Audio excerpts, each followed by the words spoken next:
All right. Okay, here we are. Good morning, everybody. Uh, Here we are back after a week or two, I think.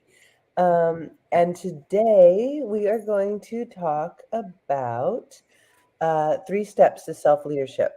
And Pete is going to run us through those things. And um, as always, anyone who's listening live, if you have any questions, you can put them in the comments.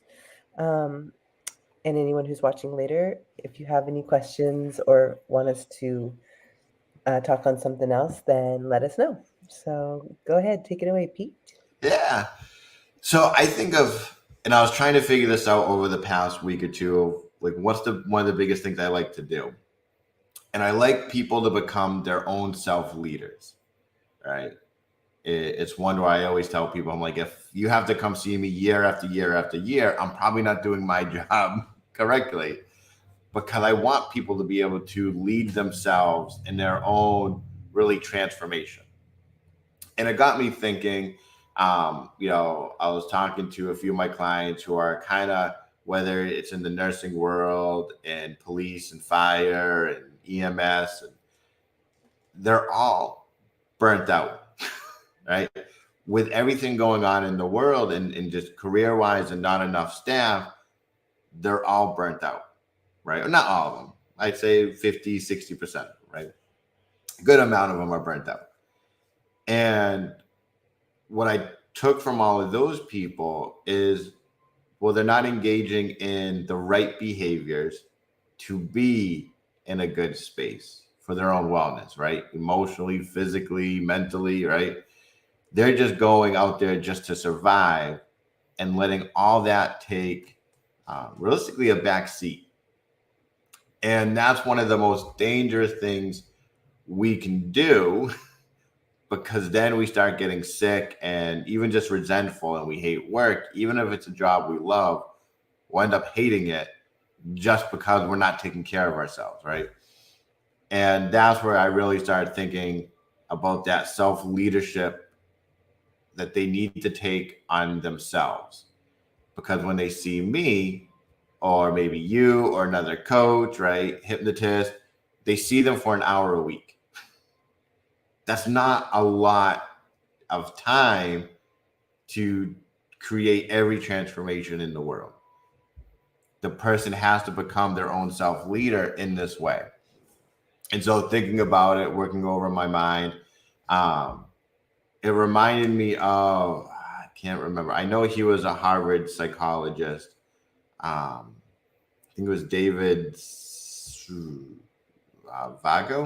Vago, something like that.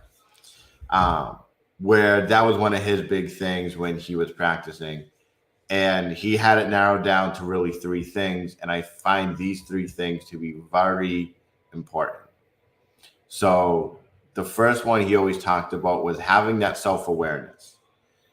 And the way I relate that is the self awareness to go, oh, here's my edge, right? How do we tell the difference between the edge of the forest and the road, right? There has to be a defining edge. A lot of us, we blur that edge, right? It's overgrown. Maybe the trees or plants are growing into the street, right? It becomes a blurred edge. But we need to know where that edge is so we know what we need to do once we hit it, right? That takes just that ability to be self-aware of that edge, right? So whether it's work, where's the edge of work where you need to go, hey, I have to take that step back before I get hurt. In a relationship, where's that moment where you go, I got to take that step back before I say or do something I don't mean. Um, where in, times to ourselves, when there's a time for ourselves and a time to be with someone else, where's that edge? And so really, if you can think of an area in your life where you're like, Pete, like I'm just exhausted in it, where's that edge? It could be behind you because you already went past it because it was so blurred. But it's a good awareness to go, okay, let me move back. If it's further ahead, you get to go, let me push a little bit further. Who knows, right? But after you're aware of where that edge is, it becomes time to self regulate, right? So, this, a lot of us try to do when we're emotionally high, right? We try and go in the middle of the argument with our spouse or significant other, we go, oh, here's what I'm going to do, right? And it's said out of anger, it's said out of frustration, it's something we don't even mean. So, we have to recognize that when we're going to self regulate, we need to be in a calm place. We need to be able to make the conscious choices that are ultimately going to give us more energy, that's going to give us more ability to go, whether it's closer to the edge or further away from the edge, right? If we're trying to learn a new skill, we definitely want to get past the edge, right? Think of it that way as well. Like sometimes we do want to go over, but we have to begin to regulate what we're doing. But we can't do it out of an emotional state or a high emotional state, I should say. It needs to be out of that calm state, that moment where we get to kind of take that step back and go, if I continue on this path, will it actually be healthy for me?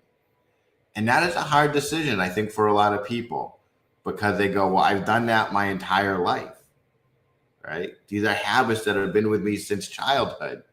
It's like, yep, but maybe it's time to let them go, you know. But if you're not willing to let them go, that comes a problem of it's gonna just hit that edge, and you're gonna just be in the same position over and over and over. You have to be willing to let them go. Because only when you make that conscious effort long enough, that's when it goes into the third step of self transcendence, right? Where it becomes an unconscious thing. But that takes time, right? That is when we are in flow and things are just going naturally. But it doesn't happen overnight, right? But we have to know where our edge is. We have to go, okay, what do I do when I get to my edge? What do I do to change where the edge is, right? Maybe it's, again, if we're growing, we need to have that edge grow out, right? If we're learning a new skill, it needs to grow out. But if we go, man, I'm overwhelmed, and we hit that edge, we need to do that to know that that's when we got to move backwards. We got to take that break for ourselves, you know. And I find once we can start doing those three things, that's when we kind of take control of our life in a new way, in a powerful way.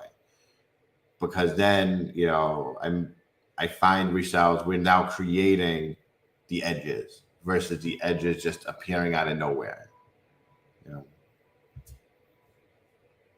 That actually, that's great, and it reminds me of something else that I was talking with a couple people about the other day, where it seems like it correlates. So I was talking to someone who was having overwhelming anxiety, and I was explaining the tactic that I've used for myself and clients. You know, where you can kind of put an anchor in, and make get your body and mind in a habit of, when this feeling happens, it's then this will happen. When X happens, now my body recognizes it, and Y will happen instead. And when I was talking to them, I was asking what happens right before you start to feel this overwhelm. And the person didn't know. And so when you were talking, I'm thinking that's the edge. And so I think sometimes there are times where someone just knows the horrible feeling, the feeling that's unmanageable or wants to be changed, but they haven't even paid attention to what happens before that. And so that's kind of that self-awareness, I think, and that investigation. That's a moment to be your own self-leader, instead of, looking for a therapist or a pill, or, just total breakdown because you can't handle it. It's like, what happened right before this thing that's uncomfortable? And if you don't know it, you can get self-aware and look for that edge, you know, um, whether it's metaphorical or it's really physical.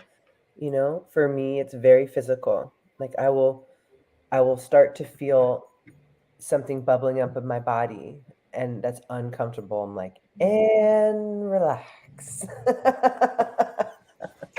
Because there's no way to tell yourself relax when you're like already in it. But that edge is just like a really potent indicator. And I didn't fully realize that someone could not know what happens before. I thought that's so interesting. Yeah. It Yeah. was one where I was talking to one of my clients probably 3, 4 days ago. And we were just talking about how when we make different changes, sometimes the change is as simple as choosing a different route going to or from work, you know, versus it could be something big like, setting an alarm for 3 hours earlier, right? The edges can be very small. And it was one where I was talking about the edge with them. And for them, it was just taking a different way home because they realized on the old path that they took, certain urges, certain thoughts, certain feelings would appear at very specific times. Now, they weren't aware of it before. They were like, I don't know why I get upset when I go to work. I don't know why I get angry in this moment.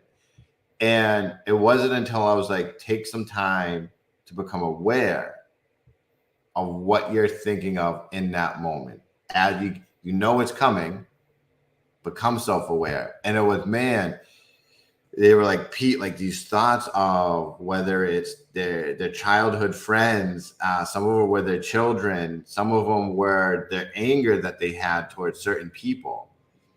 And it was just certain moments on their drive as if they were linked to specific buildings, as if they were linked to specific road signs, you know.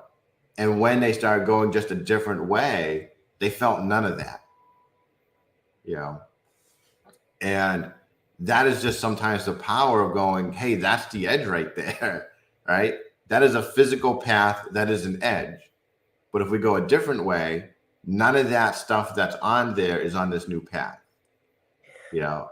And that's the thing is, really just the self-awareness. So there's so many ways to look within, which is what we are always talking about, whether you're, just trying to make yourself better through, various tactics and ways, or like very specifically in hypnosis, um, or meditation. I mean, there's so many ways, but it seems like always one of the doors you have to go through is self-awareness. I was curious if you could talk more about self-regulation.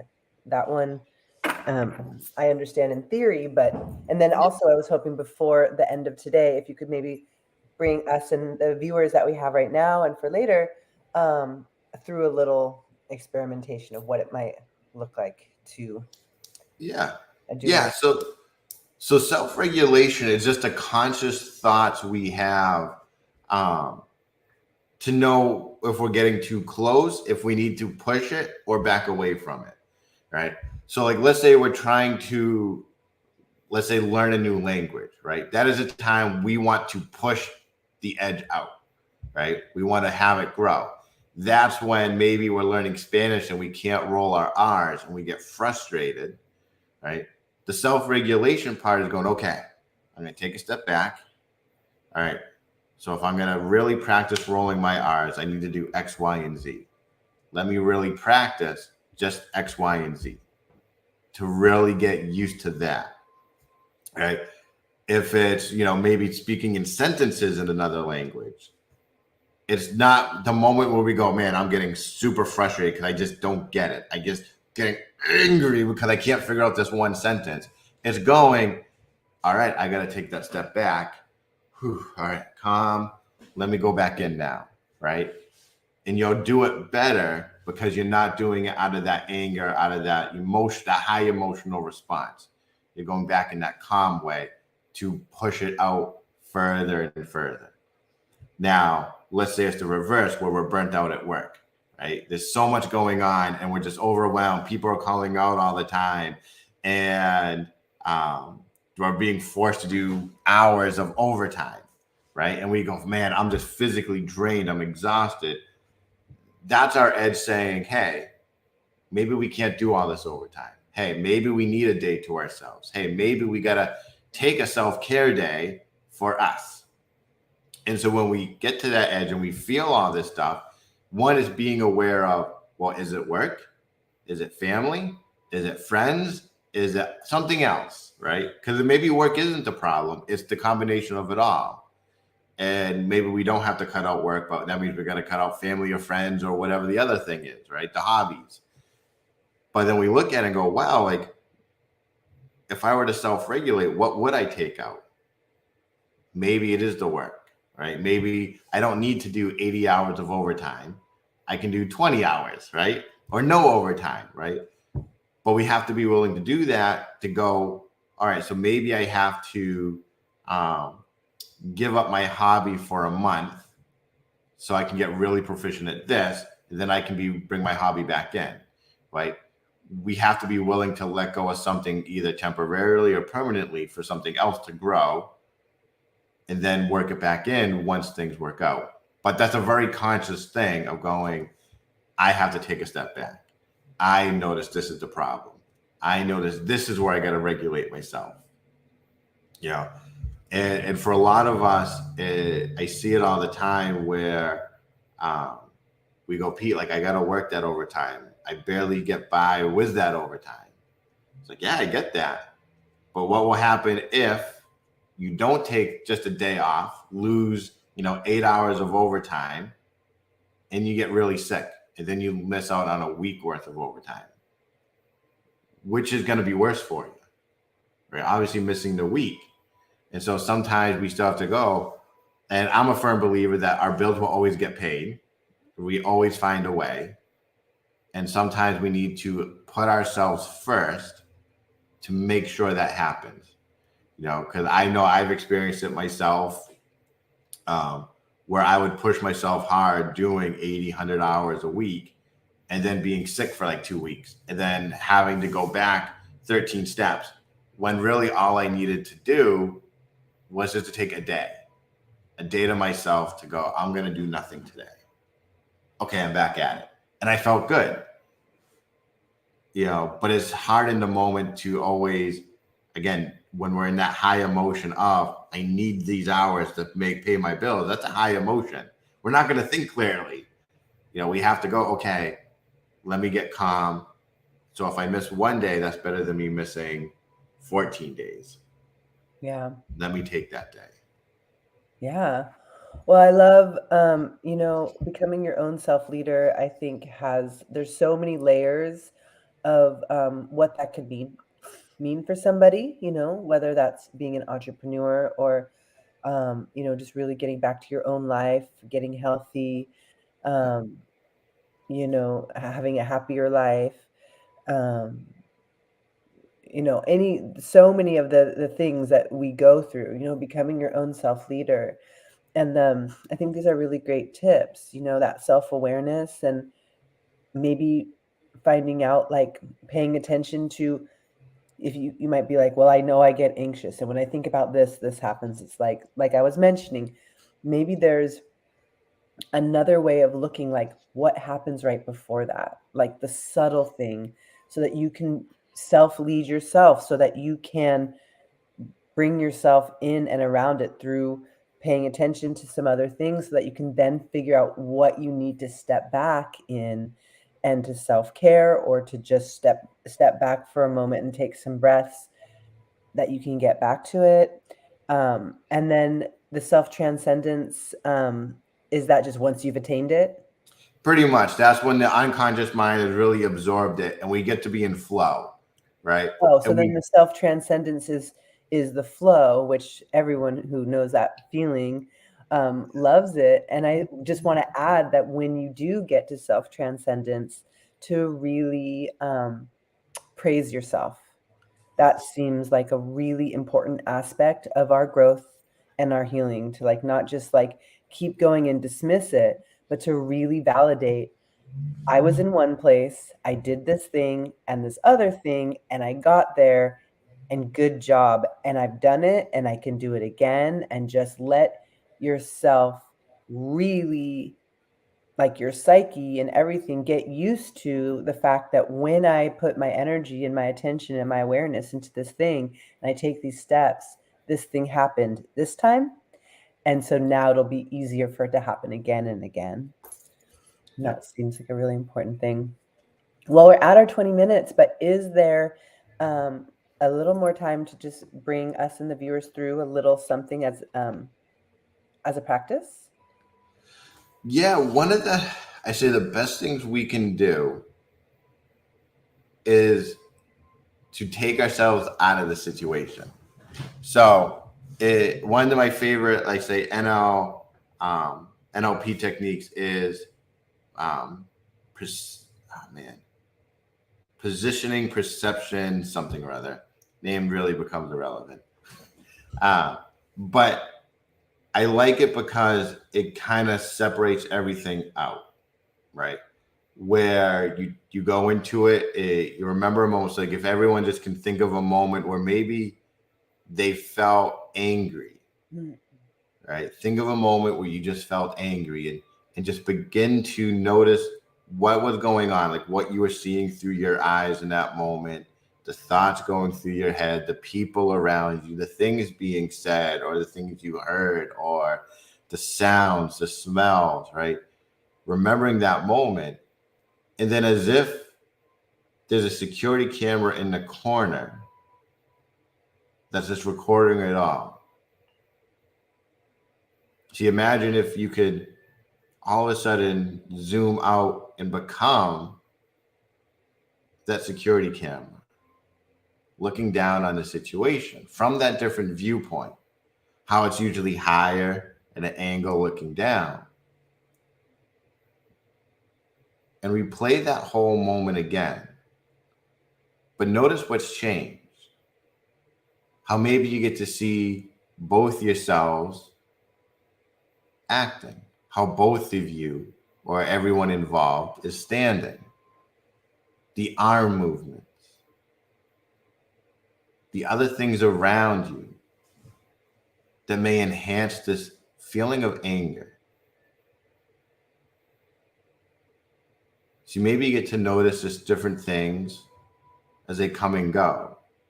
Maybe it was the way they pointed their finger at you, or maybe it was the way they held themselves. See, maybe you felt really small because maybe they were towering over you.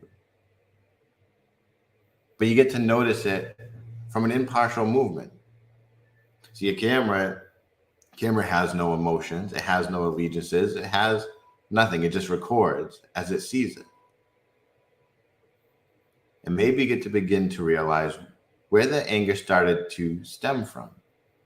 So you get to play it back and start it over, and start it over and over and over. Each time, just learning something different. Each time, noticing, oh, that little movement right there, that's where the anger started to come in. And what was going on all around it as that anger was starting to come in. Because maybe then you get to go back into your mind and here's the thoughts in that moment. See through your eyes in that moment of where that anger really came from. And you just become more aware.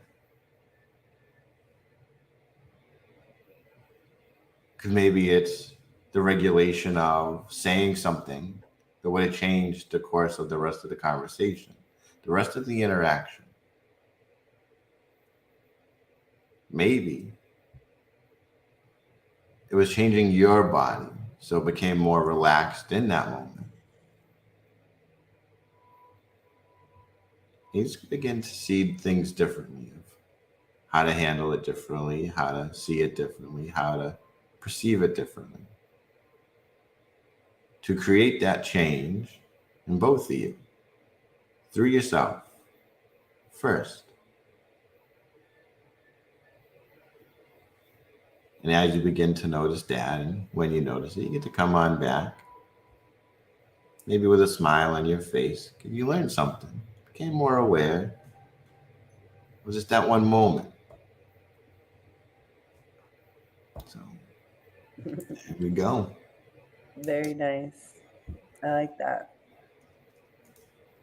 It's always, at first, it's easier to be led by someone that you enjoy doing, but eventually, as the people who are listening, like as you practice more and more, you start listening as training wheels for as long as you need. And then at some point, you can just start to do it for yourself and just explore in those different ways. So, Yeah. I, well, I will say one last thing is when you do it, there's no wrong way. There's just a learning way. Right? Like everything in life, we're not going to be perfect at it the first time. Right? Especially when we do it by ourselves. But there is no wrong way to do it by yourself. It's just practice. Practice and then making it so you get to go, oh, this doesn't work for me, but when I did it like this, it worked perfectly. And knowing that's perfect. That's the way it should be. Because we're not all uniform. We're all not one size fits all. Sometimes it is that little thing. Maybe instead of a security camera, it's a fly on the wall. That's okay. It still works. absolutely. Well, thank you so much, Pete, and for everyone who showed up today and anyone who's listening later. And as always, if you have any questions, you can reach out to us on any of the social media platforms. And we'll be here next week. And until then, enjoy the rest of your week. Ciao. Bye.